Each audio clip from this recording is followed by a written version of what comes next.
5 years ago, you could read for an hour without checking your phone. You could watch a film straight through.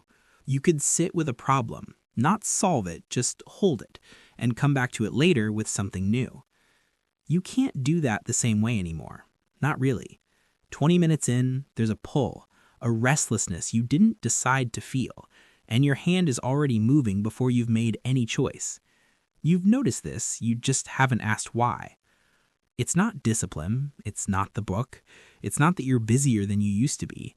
Something in the way your brain handles difficulty and silence and the specific discomfort of not immediately knowing something quietly changed. It didn't ask your permission, it didn't announce itself, it just rewired, one small, unremarkable moment at a time, until one day the person who could sit with hard things for an hour now finds 60 seconds uncomfortable. That didn't happen because of stress or age or too much going on.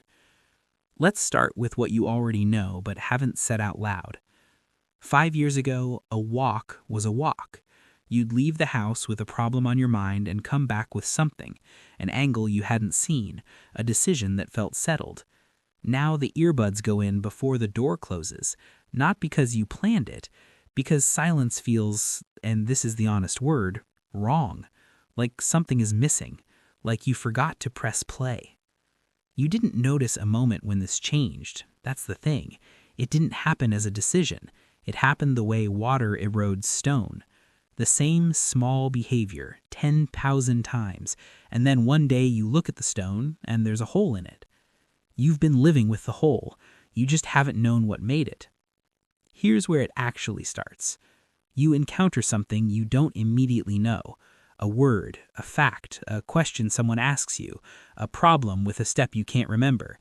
And before the discomfort of not knowing has fully arrived, before it's even finished forming, the phone is already in your hand. You tell yourself this is efficiency. You're not wasting time on something you can find in 8 seconds. But here's what's actually happening at the level of your brain. Researchers put people in an fMRI scanner and gave them items to either remember, deliberately forget, or offload, meaning save somewhere so they wouldn't have to hold it. The brain scans showed something nobody expected.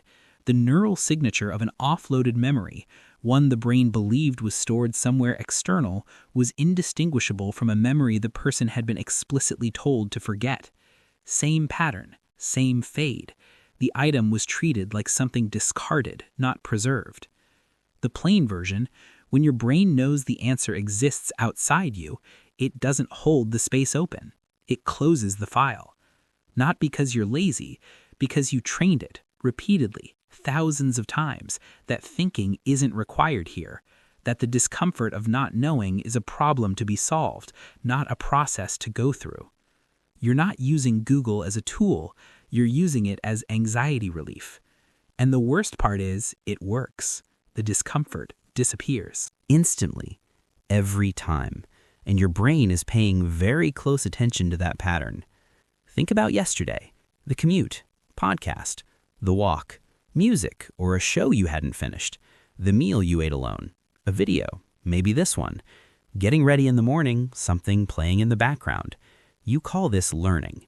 You call it staying informed, staying sharp, making use of dead time. Here's what you don't know about what you just did. You know the thought that arrives in the shower? The solution that showed up halfway through a walk you took without headphones, a problem you weren't even consciously working on. That's not your brain being random. That's the only window you accidentally left open. There's a network in your brain that activates specifically when you're not doing anything, not when you're focused, when you're idle. This is where original thought actually comes from, not metaphorically, literally. The creative insight that seems to arrive from nowhere, the connection between two ideas you'd never have made if you'd been trying. This is where your brain stitches disparate things together, replays what happened, figures out what it meant, runs quiet simulations of what comes next. It goes dormant the moment external input arrives, not slowly, immediately. And you have eliminated every other window where it could switch on. You are not behind on content. You are behind on thinking. It's not the content's fault. It's the silence you will not allow. That specific, apparently wasteful, doing nothing silence, that is where the sharpening happens, and you have been filling it every day for years. Now think about your notes.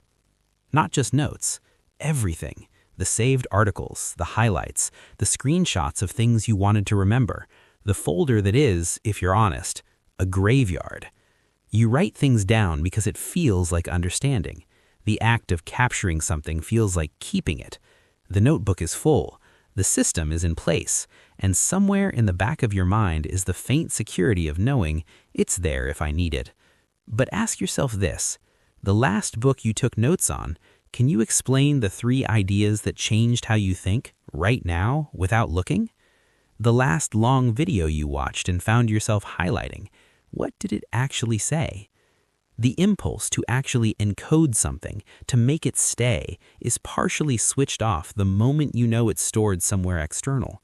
Your brain doesn't bother with the work of making the memory last. Why would it? The file exists. The screenshot is there. The highlight will still be yellow next week.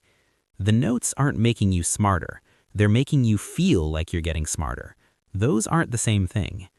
You hit a point in a problem where it gets hard. Not impossible, just genuinely unclear. A step you can't see yet, a connection you can't quite make. A sentence you can't figure out how to start. And within about 15 seconds, you are somewhere else, asking a colleague, opening a search engine, checking an AI tool, getting an answer that moves things forward. It feels like good judgment. It feels like not wasting time. But that 15-second window, that specific moment of resistance before you looked away, that is exactly where your brain was about to do something. Not fail, build. The act of reaching for something you can't quite reach, of trying to reconstruct something that isn't fully formed yet, is the act of laying down a stronger neural pathway. The struggle isn't the obstacle, it is the mechanism. The friction is the point. There's a thing Benjamin Franklin used to do. He would read an essay, close it, put it completely away, and then try to write it from memory. Not to recopy it accurately, to reconstruct what he understood. Then he'd go back and compare. Everything he got wrong was something he'd never actually processed. Everything he got right had been rewired into him by the struggle of trying. He wasn't doing this because he enjoyed it. He was doing it because he understood that the gap, the discomfort between what he almost knew and what he actually knew, was the gap where the real learning happened. Every shortcut is a trade. You get the answer, you don't get the capability. And after thousands of those trades, the capability is quietly, gradually, not where it was. Now think about the last time you felt genuinely mentally exhausted. End of day, the kind of tired where you can't hold a thought, where making one more decision feels genuinely hard. Now think about what you actually did that day. The meeting where you sat for 40 minutes, said 3 things, and left feeling somehow more tired than when you arrived. The messages that pulled your attention away from something you were actually thinking about, and when you came back, the thought was gone. A decision about something that didn't matter but still took 10 minutes because everything feels heavy by 3 p.m. You got to the end of that day and someone asked you a real question, not a task, a question, and you felt something close to panic. Not because you didn't know, because the idea of thinking felt like one more thing. You said you'd think about it tomorrow. You won't, and you know that. You've started a sentence and deleted it, not because it was wrong, because finishing it required more thinking than you felt like doing. So you wrote something easier instead, told yourself you'd come back to the harder version. You didn't. Charles Darwin walked the same gravel path behind his house every single day. He would pile stones at one end of the loop. 4 stones for a hard problem, 3 for a lighter one, and knock one away with his walking stick each time he completed a circuit. He wouldn't stop until the last stone was gone. His family called them thinking walks. He called it working. He did 4 focused hours of actual work each day, The rest was walking, letters, and rest. By any modern measure, he was underperforming, and yet the quality of thought he produced, the patience to hold a single idea for 20 years until it was ready, required something almost no one builds anymore. He wasn't smarter than you. He was simply never interrupted, including by himself. Here is the only thing this video asks you to actually do. Not a list, not a system, one thing. Tomorrow, when something gets hard and the phone reflex fires, don't pick it up. Put it face down.